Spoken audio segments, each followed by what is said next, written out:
রথের বৈঠক বিষ্ণুপুর। মহকুমা শাসকের কার্যালয়ে একাধিক রথ কমিটিকে নিয়ে বৈঠক করল প্রশাসন।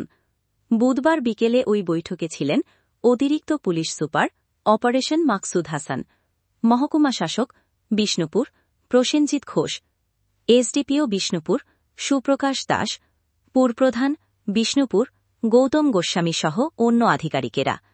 বৈঠকে সামিল হন মাধবগঞ্জ ১১ পাড়া ১৬ আনা কমিটি, কৃষ্ণগঞ্জ ৮ পাড়া ১৬ আনা কমিটি, রাজদরবার রথযাত্রা উৎসব কমিটি, চৌধুরী পরিবার রথযাত্রা কমিটি ও ইসকনের প্রতিনিধিরা। সূত্রের খবর, বৈঠকে সোজা রথ ও উল্টো রথের নিয়মকানুন নিয়ে আলোচনা হয়েছে। মাইক বাজানো সহ একাধিক বিষয়ের নিয়মগুলি মনে করিয়ে দেন প্রশাসনিক কর্তারা। ধন্যবাদ জ্ঞাপন ও কৃতজ্ঞতা স্বীকার আনন্দবাজার পত্রিকা।